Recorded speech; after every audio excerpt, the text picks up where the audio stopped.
Today, we are going to talk about a very interesting case scenarios which are related to renal tubular acidosis, especially distal RTA. So RTA is one condition which is often underdiagnosed and associated with significant morbidities and mortality. And what we'll show today is the whole spectrum of how distal RTA can present at different ages and how we need to have a higher index of suspicion to identify at the right time.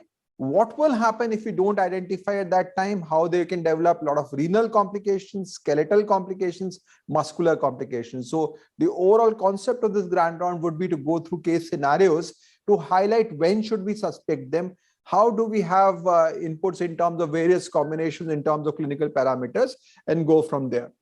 In the name, it is renal tubular acidosis. So you need to have acidosis number one. This acidosis has to be metabolic. And this has to be a hyperchloremic metabolic acidosis along with a preserved glomerular function. That is what RTA would be. Now, there could be certain situations where this RTA diagnosis may be confusing, as was this 4-year-old boy with rickets who presented with hypocalcemia and whose potassium was on slightly lower side. Workup showed phosphorus on the lower side, alkaline phosphatase was high. So these were the presentations, and then the treating physician did a blood gas which showed a mild metabolic acidosis and an anion gap which was normal. So this is hyperchloremic metabolic acidosis with a normal anion gap. Do you agree that this is RTA? The thing is that it is basically normal anion gap acidosis, but the potassium levels are actually. So there is no hypokalemia. So do you need to have hypokalemia in everybody? No, sir. In proximal RTA at the time of diagnosis, it might be in the low normal to the listing. So still it is a possibility, but we need to look for other things also. We need to look for the height, weight, and other parameters. So you have to look at the urinary anion gap, and we'll discuss about the approach in detail. Now, what we are really looking at is that urinary anion gap was positive, which means that the ammonium production was defective. So this goes more in favor of RTA. Urinary pH was on the acidic side. So you had acidic blood, acidic urine, diagnosis of distal RTA. Now, do you agree with distal RTA diagnosis here or not?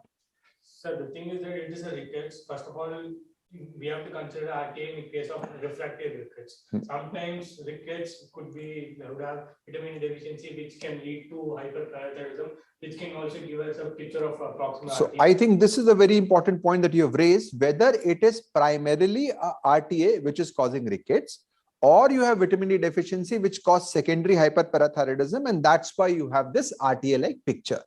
Now, the pointers against rickets being primarily because of RTA is that the severity of RTA here is not that much. So what we looked at was that vitamin D levels were very low and the PTH was high. So this is a scenario in which you had low vitamin D with secondary hyperparathyroidism causing a Fanconi-like picture. So this is not RTA. So you need to have a very clear-cut situation where you need to do a blood test. Now, this is a very mild, -6.5. So you will get confused. So unless there is refractory rickets, do not do a proper evaluation in that regards, which is a message which comes from there. Now, Dr. Vibha, 12-year-old girl with multiple fractures, as you can see. And along with that, she had failure to thrive, polyuria, myopathy, early onset. There is significant metabolic acidosis. Bicarb is low and base excess is -14. There is hypokalemia at presentation. And if we look at the workup, we found anion gap was normal and it was clearly RTA, urinary anion gap was positive. Now, the question is whether it is a proximal or a distal RTA. Now, the workup which was done, which showed that the urinary pH was 5.8, which means 5.8 is like urinary pH is going in the favor of distal RTA, but so you have a acidic blood, but the urine is still not acidified. So you're thinking of a distal RTA. But what was there also was there was amino acid urea, which happens in proximal. So is this proximal or is this distal RTA?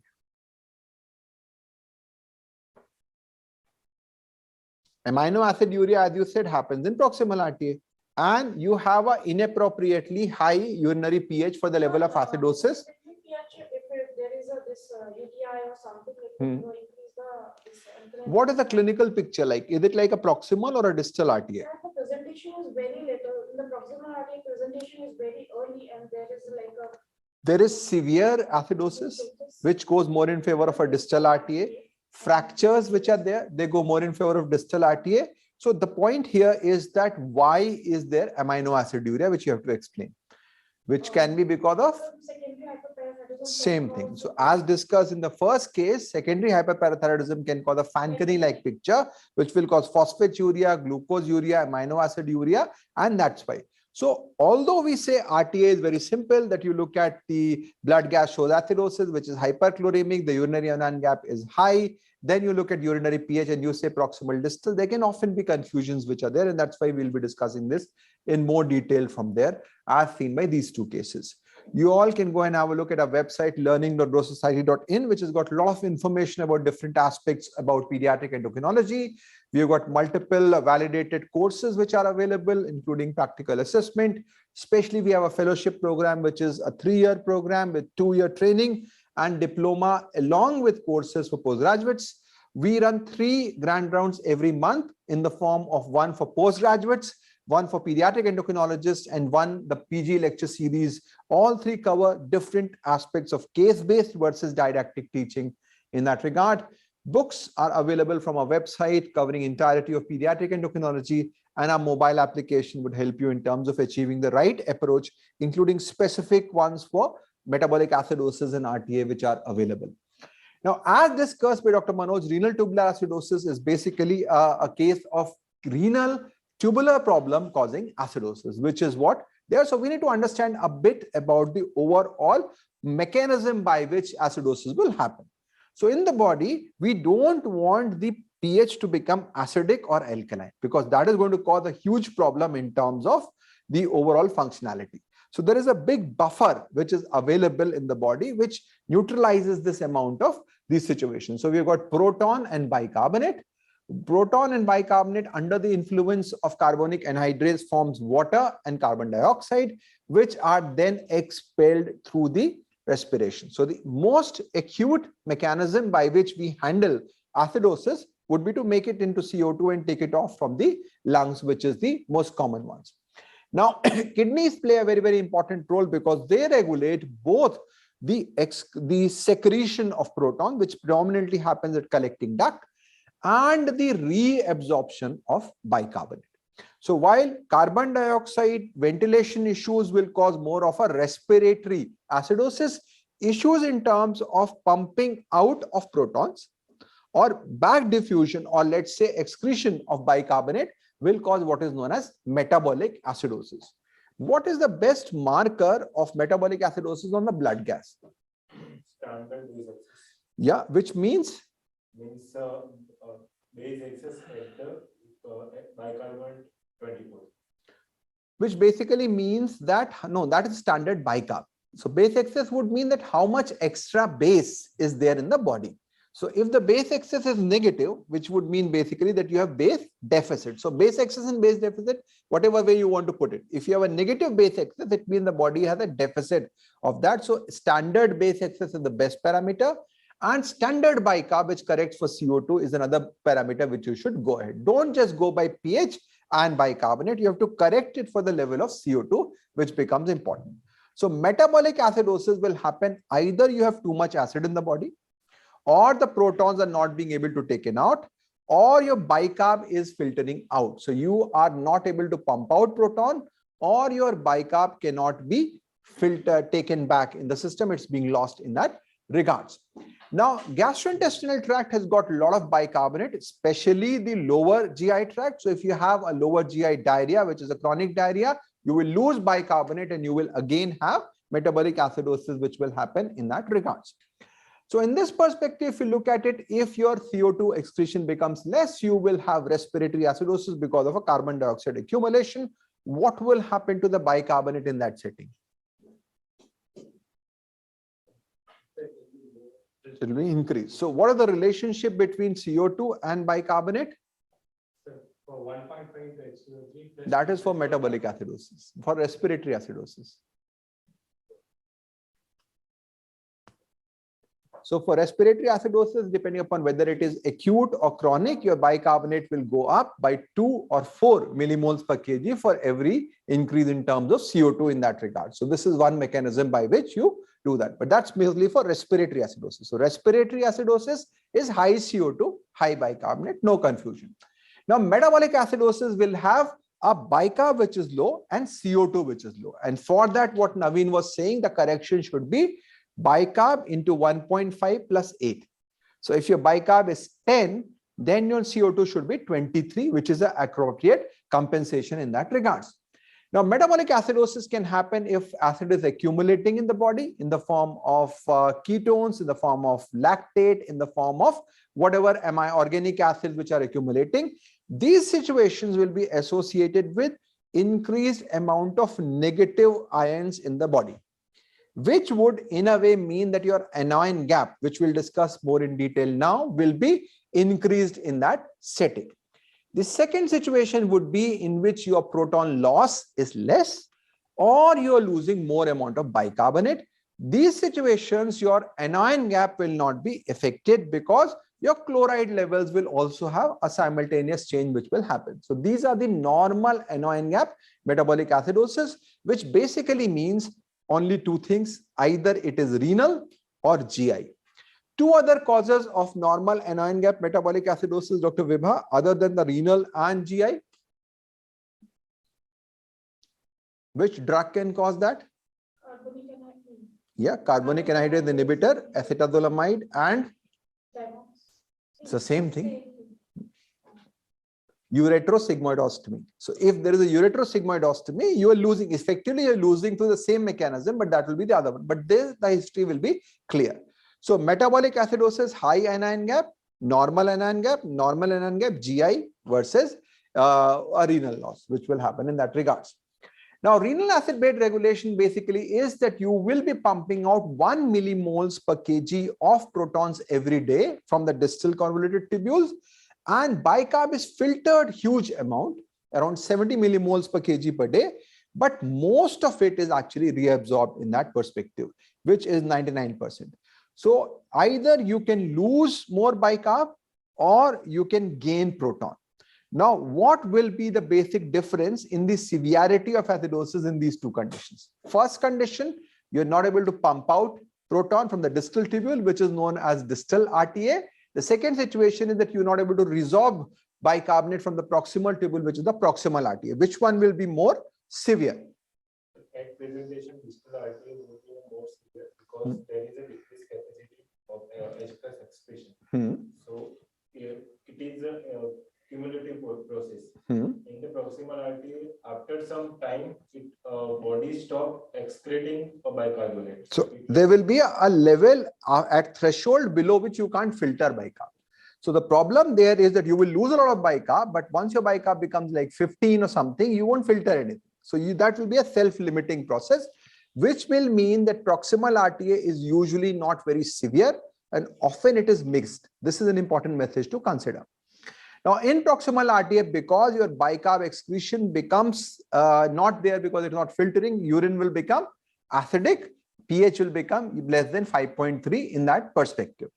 While distal RTA is unrelenting, you will keep on accumulating protons and this will cause a severe situation and your urine will never become acidic. So you will always have an alkaline urine. Now, we know that distal RTA here is more severe and proximal RTA probably will be milder. But which one will require more bicarbonate? Dose. So the basic pathogenic mechanism in case of proximal RTA is the bicarbonate loss. So in that case, we need to give more amount of bicarbonate. And even if you give more, it is going to be low. So the difficulty, there will be a much difficulty in management and the dose required will be higher in case of proximal RTA. So as we talk about hypoglycemia, we say that if you have hyperinsulinism, where a lot of your glucose is being wasted, you need much higher glucose infusion rate. Same happens in the setting of proximal RTA. Whatever amount you give, as soon as it goes beyond 15, it will be lost. So for proximal RTA, you will find it that it is less severe, but your requirement will be 6 to 7 millimoles per kg per day. But for distal RTA, all after your initial correction is done, all you have to do is to just replace the amount of bicarbonate, which is like 1 to 2 millimoles per kg per day. So your ultimate requirement will be low in that perspective. A vast majority of bicarbonate is actually So last amount of bicarbonate is actually lost in the proximal tubule, around 70 millimoles per kg per day. and a vast majority of it is actually absorbed at the level of proximal tubule.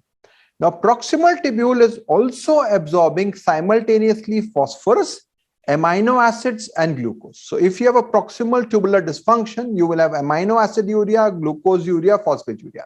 And I discussed that hyperparathyroidism also induces this state. So this is a classical Fanconi syndrome-like picture, which is there in that regards.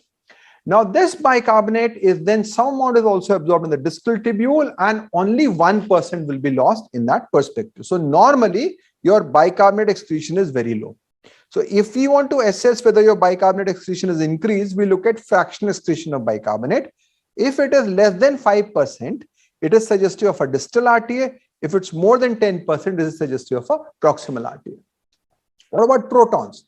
So protons have to be actively pumped out, because normally what we talked about is that you have to basically reclaim bicarbonate because it is freely filtered. Protons are not freely filtered. There are specific mechanisms like proton potassium ATPase and proton ATPase which will push this proton into the lumen, and this is a huge gradient which is being produced 1 into 250. And from here, proton may back diffuse also. So you have to be careful that it does not back diffuse in that perspective. And that's why you need to have convert it into ammonium ion.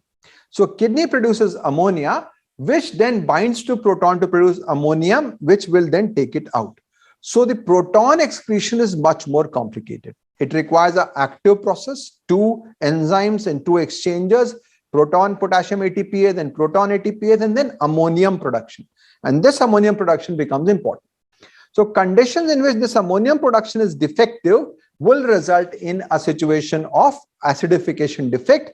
And that is why ammonium production is considered to be a good marker of renal tubular function and acidification, which we'll discuss subsequently in that regards. So what will happen if anybody who has a normal mechanism develops metabolic acidosis? What will happen to the bicarbonate excretion? What will happen to ammonia production? And what will happen to the urinary pH? Normal person. Yeah.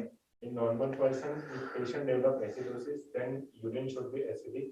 There should be increased by ammonium production, and there should be 0 bicarbonate in the urine. That is very, very important in that perspective. So if you are losing bicarbonate while you are still acidotic, there is a problem, which means there is a proximal RTA. If you are not able to increase ammonia production while you are acidic, it means there is an acidification defect, which is there in that regards in that setting. So this is how it happens. So what can be the causes of abnormalities in the tubular dysfunction? You can have a problem in the proximal region. As discussed, this will be associated with bicarbonate urea, phosphate urea, amino acid urea. This is a self-limiting condition. So proximal RTA, as soon as your bicarbonate becomes less than 15, you won't filter anymore. And in that situation, of course, this will be a self-limiting condition. There will be acidic urine and there will be no calcification. This is important. Why would there be no calcification? Is it because your urinary calcium excretion is less?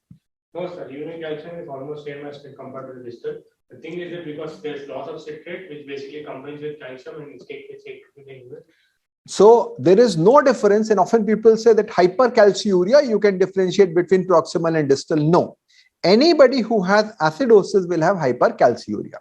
Now, because distal RTA have got more severe acidosis, they will have more hypercalciuria. But because citrate urea also happens in proximal RTA, that protects them from developing nephrocalcinosis. So nephrocalcinosis and not hypercalciuria are markers that distinguish between proximal and distal RTA. Now, distal RTA can happen if you have a problem which is there either in the proton potassium ATPase, proton ATPase, sodium exchanger. We won't go into that many details as far as genetic causes are concerned, but this is much more severe with alkaline urine and renal calcification. This is the basic difference which is there. Then we have a type 4 RTA, which is basically a problem in the epithelial sodium chloride channel or the renin-angiotensin-aldosterone system. It is associated with mild acidosis with hyperkalemia. And we discussed earlier that potassium and proton both will compete with each other to go out in the urine. So if you have hyperkalemia, you will lose potassium, proton will not be lost, you have acidosis. If you have severe acidosis, proton will be lost, potassium will go up. So acidosis will cause hyperkalemia. Hyperkalemia will cause acidosis, which is there in that perspective. So renal tubular acidosis can be distal, which can be genetic or acquired. Now, this is very important. We'll show you how it is important in one of our cases, particularly obstruction, autoimmunity can be important. This will be alkaline urine, which is severe, isolated with calcification. Proximal RTA is usually genetic, and it can be because of some drugs or toxins, usually associated with acidic urine, which is self-limiting with loss of glucose, phosphorus, and amino acids. There will be no calcification. And finally, we have a hyperkalemic acid RTA with voltage gate defect or a RAS defect. So I'll be focusing predominantly on distal RTA because all 4 cases we have chosen are all distal RTA, which is more common, more severe, and more likely to present to you with failure to thrive, calcification, fractures, or paralysis. Now, the question which you will ask is this child presenting to us having RTA? If it is RTA, whether it is proximal or distal, and then what is the exact cause in that regards. So if we go now in terms of when to suspect, and this we already discussed, so I would say isolated growth failure before 3 years of age, blood gas is essential. Rickets, refractory rickets with low phosphorus, think of RTA. Renal calcification, blood gas is absolutely important. Periodic paralysis, blood gas is important. Polyuria, before you work up for DI, do a blood gas, and if you have acidotic breathing. So these are the presentations which are there. Because the presentations are varied, you need to give a high index of suspicion for evaluation in that regards. This is what we said, that this is RTA. So you need to have a renal tubular acidosis. So it has to be acidosis which is metabolic with a tubular problem, normal glomeruli. So for RTA, you need to have a metabolic acidosis. So pH should be less than 7.2. Base excess should be below -5. So -6, -7, which means that there is a metabolic acidosis.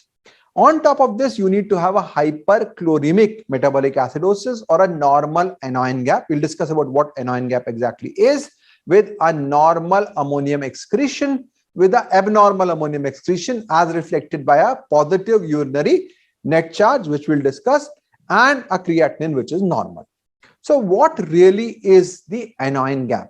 Now, we all know that there are different electrolytes which are situated in the cell or outside the cell.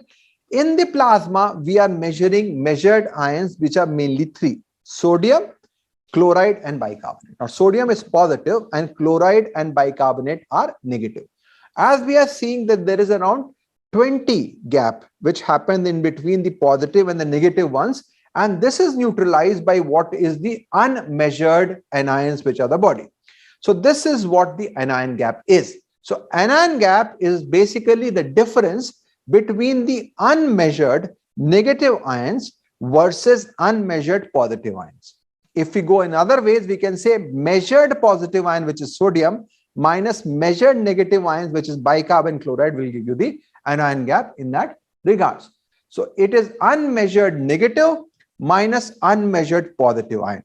Now, if you flip the coin to the other side, simply you can, how will you say, how will I measure the unmeasured? So in that situation, you look at the sodium, which is the measured positive ion, and chloride and bicarbonate, which are the measured negative ion. So the difference between them two is the anion gap. Earlier, people used to use potassium also, which is not being used these days in that regards. This is usually 10 to 12 millimoles per liter. Now, if there is accumulation of organic acids, Dr. Naveen, what will happen to the anion gap? It will increase. It will be increased. So if you have anything like lactate, ketones, so decay is the most common we see, organic acidemia, your anion gap will increase because unmeasured ion is more in that regards. What will happen if you have a loss of bicarbonate or if you have increased HCl? In this case, it will be normal because there will be compensating increase in chloride. So as your bicarbonate goes down, chloride will go up. As your sodium goes up, chloride will go up. So this will have RTA, and diarrhea will typically have a normal anion gap. So this is a very, very simple concept to understand. So anion gap is a primary investigation to classify metabolic acidosis. Then to differentiate, once you have a hyperchloremic metabolic acidosis, the next issue is whether it is renal versus GI, and therein comes in two measures by which you can classify. One is the urinary anion gap. Again, the concept is the same. unmeasured negative minus unmeasured positive. In other terms, it becomes a bit different. It is sodium plus potassium minus chloride. Because in urine, sodium and potassium are similar. In blood, it is 140 and 4. So we ignore that 4. So sodium plus potassium minus chloride. What will happen to urinary anion gap in diarrhea, Dr. Vibha? So in diarrhea, there will be the normal ammonium means production. So the anion gap will be this negative side. So basically what will happen, your unmeasured side will increase in that regards. So anion gap will become negative. What about RTA? So there will be the impaired production of the ammonium. So the anion gap will be positive. So again, you will have a positive anion gap. So now we have seen that for RTA to be diagnosed, we need to have metabolic acidosis with a normal anion gap, with a positive urinary anion gap and a normal creatinine. This becomes the criteria as far as RTA is concerned. Now, another way of looking at this ammonia production is the osmolar gap. Now, osmolar gap means the difference between measured and calculated osmolality. Now, the major component here would be the ammonium. So we assume that the unmeasured urinary osmol is ammonia.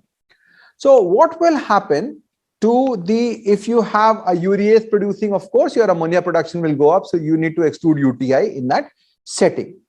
Now, what will happen in diarrhea to urinary osmolar gap? Because your ammonium production is more. So if you have a increased amount, you will have a diarrhea-like picture. It will be more than 400. What will happen in RTA, Dr. Manoj? Because ammonium production is defective, so it will decrease to 1.4. So it will be on the lower side. So two ways to differentiate a GI loss versus RTA is to look at urinary anion gap, which will be positive in RTA, and urinary osmolar gap, which will be low in RTA. Urinary anion gap will be negative in diarrhea and it will be high in the setting of osmolar gap for diarrhea in that regards. Now, once you know this is RTA, now before we go for the cases, just to summarize, you need to look at whether it is proximal versus distal. So what would be the urinary pH? If you have anybody who is acidic in the blood, urine should always be acidic. So we say if you have dilute blood, hyponatremia, urine should be dilute. If you have concentrated urine with dilute blood, it is SiADH. If you have concentrated blood, hypernatremia, urine should be concentrated. If it is dilute, it is DI. Similarly, if you have acidic blood and your urine pH is high, what does it mean, Dr. Naveen? So it means that the distal mechanism, which is the last pathway of H+ secretion, is also defective. So in that case, it pointing towards distal artery. So in metabolic acidosis, if your urinary pH is less than 5.3, it is proximal, which is a normal response. If it's more than 5.3, this will be distal or rarely type 4 RTA. If you have infection, what will happen to urinary pH? So in that case, it can become alkaline. Because we discussed the urease producing bacteria can cause high ammonia and alkali urine, even if it is not an acidification defect. So whenever you're looking at urinary pH, you have to exclude two things. One is UTI, the second is dehydration, because that will also cause the same picture. So you need to have a normal urine RM and urinary sodium should be more than 25 in that setting. Fractional excretion of bicarbonate, Dr. Vibha, as we discussed earlier, that anybody who is acidic should have how much bicarb in the urine? For acidic, there should be no bicarb. Should ideally be no bicarb. So if your bicarb is still there, it means there is a proximal RTA. So the prerequisite, however, is that your bicarb level should be above a particular level. If your bicarb is 12, you will have 0 Fe bicarb anyway. So you should be doing it only once you have corrected acidosis. Bicarb should be more than 20. The measures basically are that you look at urine and blood bicarbonate, urine and blood creatinine. So it's basically urinary bicarb upon plasma bicarb into plasma creatinine upon urinary creatinine into 100, which is a simple standard formula which is there. If your less than 5% is distal, more than 10% is proximal. But remember, you should do it only when your acidosis is corrected, not when somebody is acidotic, then there is no point doing in that regards. Now, what would be the best test to distinguish between proximal and distal is the urine to blood CO2 difference. What does it mean physiologically? What does it mean? In the acidosis, there should be urine to blood ratio should be high because CO2 should be more excreted in the urine in the acidosis. Yeah. So basically, we are absolutely right. So body is wanting to push out. CO2 is a marker for carbonic acid. Let's put it this way. So blood should have a lower CO2. Urine should have a higher CO2. If the gap is not there, it means there is an acidification defect, which means it is a distal RTA. So urine to blood CO2 difference, as discussed, should be done during metabolic acidosis, not once you have corrected. So fractional excision of bicarbonate after you have corrected, and this is before you have corrected. And very importantly, in that regard, you will measure both urine and blood CO2. And if it is low, which means you are not able to push out the acid, which means it's a distal RTA. If it's high, it is proximal RTA. So if you have a hyperchloremic metabolic acidosis, which has got a normal blood anion gap, a positive urinary anion gap, you then look at urine to blood CO2 difference. If it's high, it is proximal. If it is low, it is distal in that regard. So now the approach is very clear. Look at anion gap high, look at hyperglycemia, diabetic ketoacidosis, lactic acidosis, organic acidemia. Normal, look at urinary anion gap. If it's negative, it's a GI loss. If it's positive, look at potassium. High potassium is type 4 RTA, rare. Otherwise, look at urinary pH, fractional excision of bicarbonate, and U to B CO2, which will give you whether it is a proximal or a distal RTA. 12-year-old girl child, product of non-contiguous marriage, and patient came with the fracture of femur because of some tribal trauma, and patient is not able to walk since 1 to 1.5 years, and patient is not gaining height and weight since the 3 to 4 years. So according to this history, patient having some growth issue, with patient having some electrolyte disbalance that cause fractures, and patient was not able to walk since 2 years, but previously developmentally child was normal. So just hold on. So you have got this 12-year-old girl who comes to you with fracture of the femur. Now, is this a pathological fracture? How will you define pathological fracture? Sir, we can define this fracture as a pathological. What is pathological? Sir, any fragility fracture or less than 10 years, more than 3 fracture due to the tribal trauma, or more than 3 after 10 years, more than 3. Only one fracture. But sir, site is also important. If patient having fracture at the vertebral site or at the femur, this is the strongest part of the body, and you won't fall on femur anyway. You will have fall. Most common fracture in children is multiple fracture. It's when you're falling in the outstretched hand or you're picking up something and you fall. So this is anytime if you have a bone like this fracture becomes significant. So hip fracture is always significant. So this is a pathological fracture, which means that there is a low bone strength. You can't say strength, there is low bone strength. Mass you can't say, strength is definitely less in that setting. So what will you think of in this case? Possibility at this stage? Sir, and patient having polyuria. So 3 possibility I can think. In these patients, there is impaired renal concentration gradient. Patient having some severe calcium and phosphorus loss, or patient having some electrolyte disbalance, that because of that patient is not able to walk since 2 years.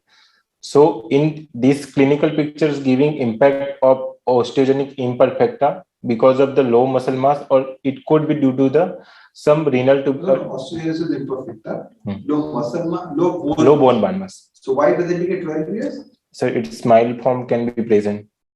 So osteogenic type 1. Polyuria? Sir, it is against the diagnosis.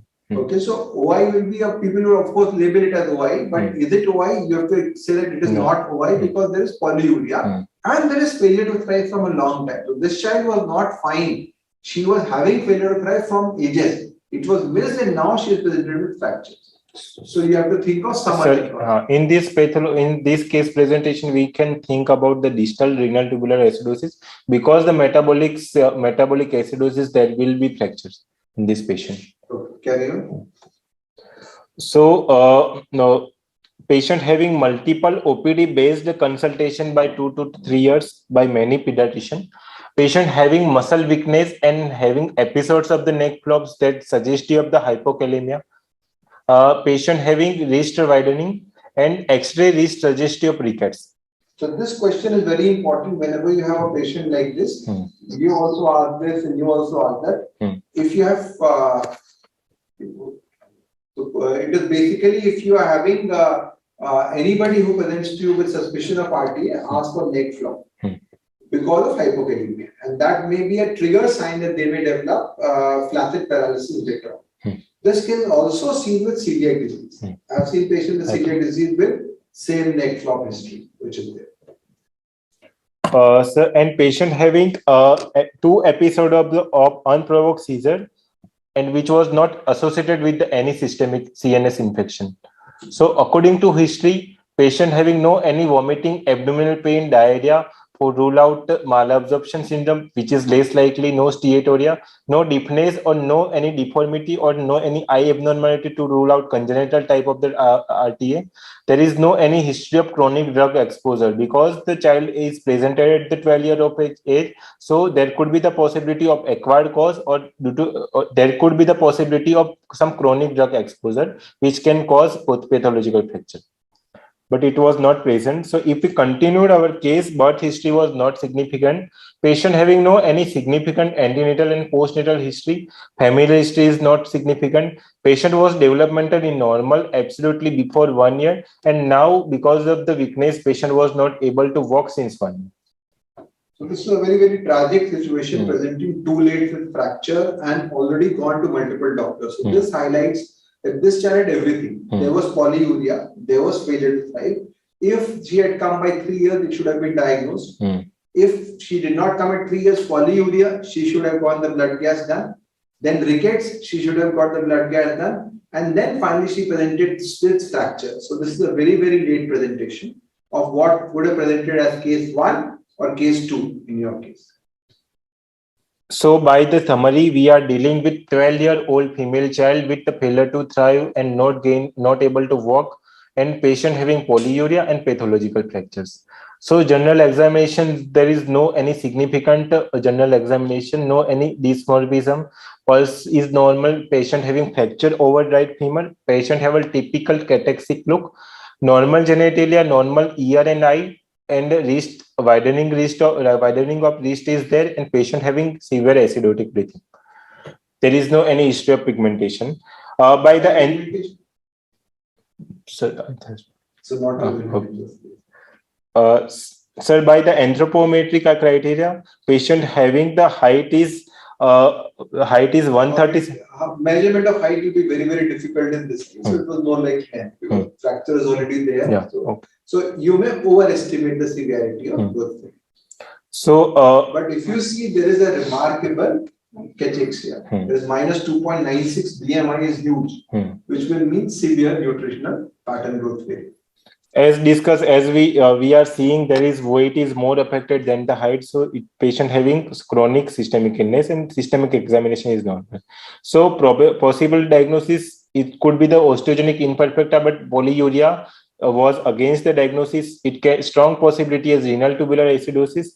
Celiac disease could be the diagnosis, but polyuria can't explain our diagnosis, and DI could be the possibility, but fracture, this much severe fracture in DI, it is not. Long-standing DI can cause low bone mass, osteoporosis, but fractures are rare. Celiac can theoretically cause low bone mass, but polyuria and fractures. Polyuria can be because of hypokalemia. So celiac, and that's why you say diarrhea versus RTA. You have to be always keeping that in mind. But if you talk about this fracture, this is a spot diagnosis. And this is which RTA? Sir, mainly according to severity and later onset of presentation, it could be the distal RTA. This is spot or for distal RTA. If you have a child who is severely short, emaciated, fractures, there is neck flop, this is RTA, distal RTA. So, according to our differential diagnosis, patient has failure to thrive and patient having pathological fractures with rickets. So, according to these two criteria, that could be the celiac, RTA, or osteogenic imperfecta. If we combine failure to thrive and the polyuria, then our diagnosis could be the RTA, DI, adrenal insufficiency, but DI fracture is uncommon and adrenal insufficiency fracture is also uncommon. So, if we see the pathological fracture and rickets with the polyuria, our diagnosis is RTA. If we combine all these parameters, then our probable diagnosis according to history, it would be the renal tubular acidosis and most probably distal RTA. So in summary, patient having severe growth retardation with rickets with pathological fracture associated with the neck flow that was suggestive of the hypokalemia at the onset. So it is a renal tubular acidosis, mainly distal type.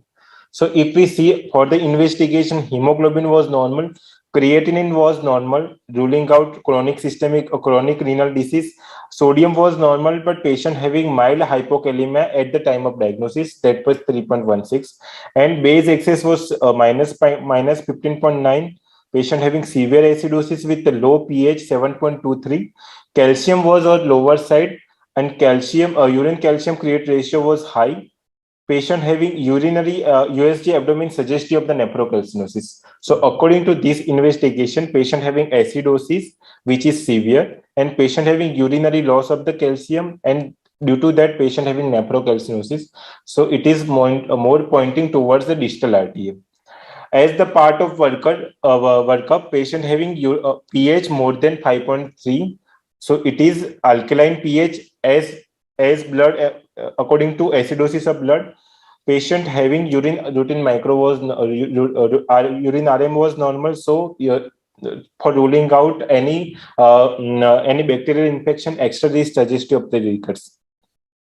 So we are dealing out the renal tubular acidosis. Proximal RTA could be the less likely because proximal RTA should have early presentation. It could be the less severe, or urinary pH should be less than less than 5.3. Distal RTA is a strong possibility because of the severity, nephrocalcinosis, late onset, low potassium at the onset, and urinary pH more than 5.3. It could be the strong possibility. Acquired cause could it also less possibility in this case because there is no any rashes, no any fever, no any dry mouth, no eye, or no any chronic history of drug exposure. So in the possible diagnosis in this case is distal renal tubular acidosis. By the management, we have managed this patient with the tablet nodosis at the 1 millimole per kg per day with the supplements of the calcium and the potassium. Because of the low potassium, we have to give the potassium along with this nodosis and fracture management. So if we see on the follow-up investigation, then patient pH is gradually improved. At the starting of the treatment, patient pH was around 7.23. After 6 months of the treatment, it became 7.34. Base excess also improved from minus 16 to minus 8.6, and clinically patient was not able to walk. Now patient, after 6 months of the treatment, patient is doing normal physical activity. So I think this was again important to show that what will happen if we don't pick at the right time. So those first two cases were picked at the right time. It was so much response. And then finally, this case became a difficult one and it was missed, and there was a lot of complications which happened. One point which is important is that thiazide diuretic should be added because there is nephrocalcinosis, and that because hypercalciuria will often persist. Fractures will improve, but of course, orthopedic care is also required. So other clinical parameters, which will include the drug history, which is very important in a hospitalized patient, amphotericin B, ifosfamide, lithium, topiramate. So topiramate, anybody with chronic seizures on topiramate can cause RTA. This is something you want to be aware of. Look at the eyes. Two things. If there are crystals, think of cystinosis. Otherwise, think of Sjogren syndromes and Wilson's, of course, if you have the KF ring, which is present. Hearing abnormality. Now, in your case, you have to think of hearing abnormality, very important in all the three cases because they all look like congenital ones. So their hearing defects are very common in some forms of distal RTA, which is common. And if you have proximal RTA, think of other hepatic involvement, which is there. Look at glycogen storage, fructose intolerance, and Wilson's in that regard. So basic workup for distal RTA will include an ultrasound to look for nephrocalcinosis. I think all four of them had some, except for the one who was diagnosed very early. So nephrocalcinosis is very common. Proximal RTA we did not discuss because that's unusual at this point of time. Cystinosis and Wilson's, and type 4 more of aldosterone and PRA evaluation is required. Now, how do you treat? Distal RTA treatment is basically bicarbonate. And it is so simple that if you give appropriate bicarbonate, your potassium will improve.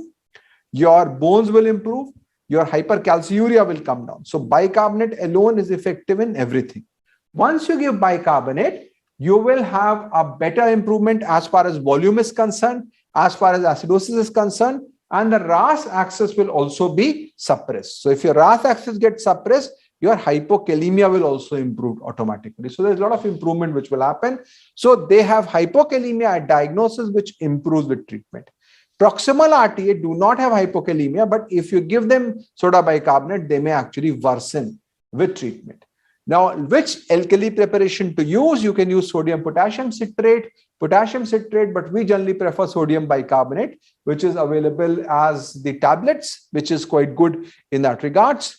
Now, if we compare somebody whom you're giving sodium and potassium preparation, potassium will improve with both of them, but urinary calcium may increase with sodium. So this is you have to be careful about, because if you give more sodium, you have to get that sodium inside the body and calcium will be exchanged. So this is some point which is important. And of course, your volume will improve. So in that way, your RAS axis suppression will be better with the sodium. So both preparations have their advantages and disadvantages, which you look at, and hyperaldosteronism will decrease in that setting. So what should be your target? You want to maintain bicarbonate in the normal range, 22 to 24. The dose initially you will require, because there is already a deficit, you need to give for the first few days or couple of weeks higher dose, and then you come down to 1 to 2 millimoles per kg per day. You can use sodium potassium citrate or bicarbonate as discussed.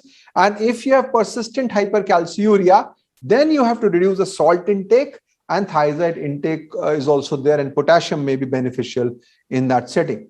Monitor for urinary calcium, annual ultrasounds for hypercalciuria, and renal function is important in that regards.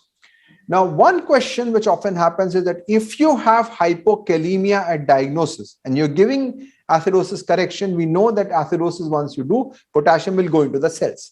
So what should we do? So if your potassium is below 3.5 and symptoms are there, you have to give intravenous potassium in that setting. If there are no symptoms, give oral potassium, and if there is no improvement, give IV. If potassium is above 3.5, start with sodium potassium citrate right away. Now, what will happen? So you have to monitor for growth, which is expected to improve. Bones will improve. Nephrocalcinosis may persist. So if there is hypercalciuria, you basically give thiazides in that setting. You may be precipitating the hypokalemic paralysis, so be cautious in the initial phase. Polyuria will improve. Rickets, acidotic breathing, everything will resolve over time. Priyanka Gupta is asking, can hypokalemia present with ileus constipation in RTA? Yes, so it can. If you have severe hypokalemia, you have seen patients who've gone on the ventilator directly, which is a severe areflexic paralysis like that patient that we discussed in the adult one. And of course, you will have ileus and constipation because they are hypokalemic symptoms and not specific for RTA. So it can happen in that setting as well.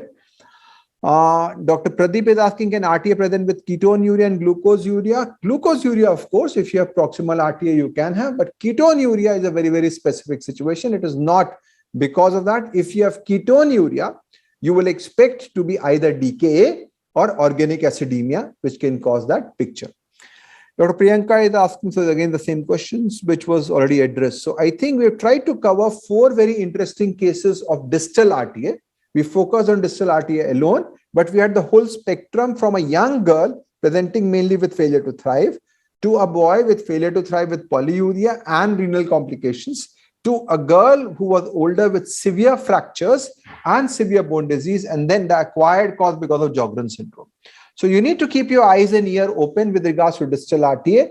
Any child who is failing to thrive below 3 years of age, with polyuria, with rickets, with calcification, with hypokalemic paralysis, think of distal RTA. All you have to do is to look at the blood gas, has to be having metabolic acidosis with a normal anion gap, with a positive urinary anion gap, with a urinary pH which is more than 5.3. This becomes distal RTA. Treatment is very simple. Give bicarbonate, but monitor for hypercalciuria. If it is persisting, add thiazide diuretic, and then you will have improvement in that setting. Have a look at our website. Our tools are rundowns. You can register for them so that you can update it on that. Look at our books and our mobile application.